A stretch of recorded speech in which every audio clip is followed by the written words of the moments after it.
Hello everybody.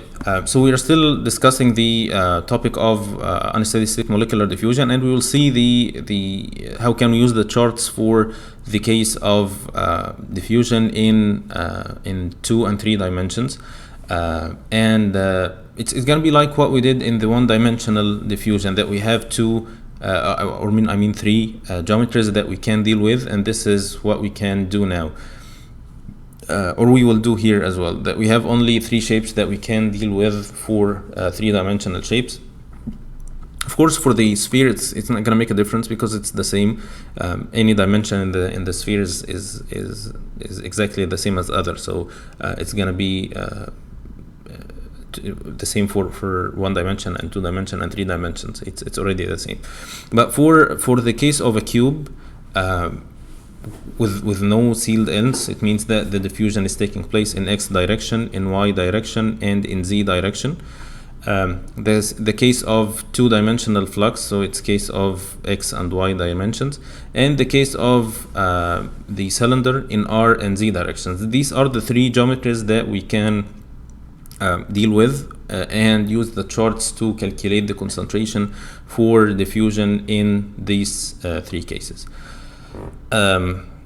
So what we will do here, or what the main difference is that the way we calculate Y is gonna be different. So what we will do is we will deal with each one of these shapes as 2 or 3 different cases. So if I have in this case diffusion in X, Y, and Z directions or dimensions, then I will take the case of X dimension as a 1-dimensional diffusion and get the Y for this case, and then do it for Y as a single case, get the Y for it, and then for the Z get the diffusion as if it is a 1-dimensional diffusion. And then given the 3 Y values, then I can get the multiplication of these 3 to be the equivalent or the total Y of the system. So let's say, or let's discuss the case of a cuboid. So I will, if I have the diffusion in 2 dimensions, I will calculate YA, which is the Y in this dimension. Or in this direction. So in this direction, I will have this is the distance where diffusion is taking place. So this is half the distance, this A, okay, and then I can get x1, which is x1 for A, and then I will do my calculations for the diffusion in this direction and get what is called here YA, which is Y equivalent to the diffusion in this direction. And the same for YB, which is the Y, the dimensionless concentration for diffusion in this direction. And by calculating both of them, I can calculate Y, which is YA multiplied by YB. The same for diffusion in 3 dimensions. If I have a cuboid or a cube, then I will have 3 Y's, YA, YB, and YC, one in this direction, one in this direction, and one is this direction, and each one is separately calculated, and the resultant is the multiplication of the 3 Y's. So we are still using the charts as 1-dimensional charts, but the result is not the final result. We combine the results of different dimensions to get the overall result. In this case of 2-dimensional flux in a cylinder, it's going to be in radial direction and in Z direction. So for the radial direction, we will calculate the Y for the cylinder, which is going to be very simple. I know that for a cylinder, and the x1 is the radius, and we will do the calculations as simple as this, using the chart for the cylinder.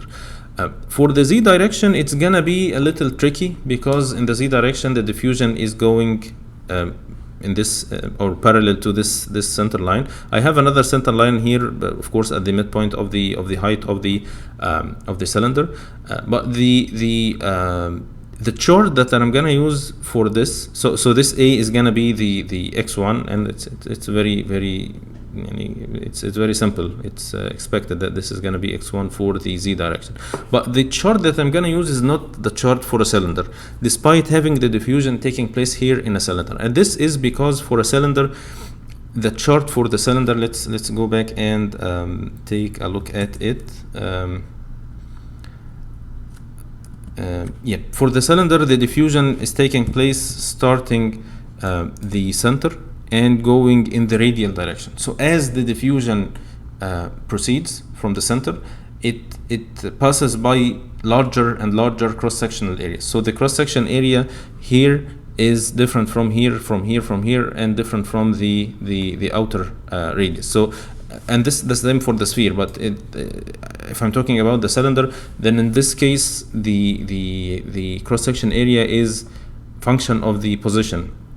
As the position changes, the in the radial direction, of course, then the cross-sectional area changes. But in case of a slab, this is not the case. For the slab, you have a constant cross-section area. No matter how far you go, it's still the same cross-section area. So in the cylinder, in the radial direction, I have a change in cross-sectional area, but in the axial direction, I have a constant cross-section area. So this YA is going to be calculated using the chart of a flat slab. It's not the chart of the cylinder. So this is an important point to keep in mind. So we will reconsider the problem that we solved before, assuming that it's, instead of having a spherical capsule, to be a cube with a side of 0.652 centimeter, and we want to calculate the residual concentration at the center of the cube after 48 hours, and the same for a cylinder with a diameter 0.652 centimeter and thickness of 0.3 centimeter, and to calculate the concentration at the center after 48 hours. So let's consider the first case of a cube capsule. So for a cube capsule, the side is 0.562. So the half of the side, which is the x1, it's 0.326 centimeters. I have here all the inputs that I have: CA node, CAS, diffusion coefficient. The time are the same, and M is always 0 because based on the givens of the problem, of course, it's not always like every time. In this case, M equals 0. So I have M equals 0. I need to get X and to get N. And from them you can get Y. But I'm gonna do this for X dimension now. So this is X dimension, then there's gonna be Y dimension, and then Z dimension.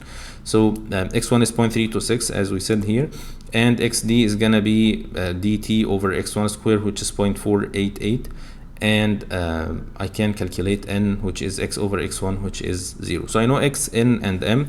From this chart, I will find that this is the group of M equals 0, N is the rightmost line, which is this line. I know X equals 0.488. And this is a flat slab, by the way, and this is I think it's expected that this is the line that we have. And then we can get the Y equals or X equals 0.5, which is gonna be this. It's almost 0.1234. It's 0.4, which is the value of Y. I have this for X dimension. I have to repeat this for Y direction, Y dimension, and X dimension. For Y and Z, it's gonna be the same because the cube is a symmetric shape in the 3 dimensions. So it's gonna be the same distance here, the same distance here, and the same distance here. So YB, YC, and YA equal 2.4, which means that the equivalent Y is the multiplication of 3, which is 0.4 times power 3, which is 0.064. And from this I can calculate the value of Y, or put Y as 0 minus CA divided by Y 0 minus CA node, which is 68.9, and I can calculate CA to be 4.41 milligrams per centimeter cube. So this is in case of having a cube capsule. In case of having a cylindrical capsule, I will do it twice, as we said. So for the radial direction, this is the chart for the cylinder in the radial direction. So the x1 equals r, which is 0.326, and I can calculate. I know m equals 0. I know xd is gonna be 0.488. N equals 0. So from this I know m and n equals 0. So this is m equals 0. N equals 0 is this rightmost line of this group. I know xd is 0.488, which will give me an output of y equals 0.1. So this is the y of the cylinder. I need to get the y a, which is the y in the z direction. So y a, in this case x1 is gonna be 0.15, which is half the 0.3 centimeter, which is the this is not the radius, I'm sorry, it's z/2, which is 0.15. xd is going to be 2.3, n equals 0, and I know m equals 0, so this is the line that represents n equals 0 and m equals 0. And xd is 2.3, which is somewhere here, so I'm go up, and to the left this is gonna give me 0.001234.5, 0.005. So I now know the two y's, and the equivalent y is gonna be 0.1 multiplied by 0.005, which is 0.5 times 10 to the minus 3. And from this I can calculate Ca, which is 0.03445 milligrams per centimeter cube. So this is how we can use the charts to calculate the concentration for systems in which diffusion is taking place in 2 and 3 dimensions. Again, this is valid only for the three shapes that we said, the cube, cuboid, and the cylinder. So this is all what we want to cover in this chapter, and this is the end of chapter 25 and the end of molecular diffusion part in the textbook. So in the next chapter we will start talking about the other mode of mass transfer, which is convection. So I'll see you then. Goodbye.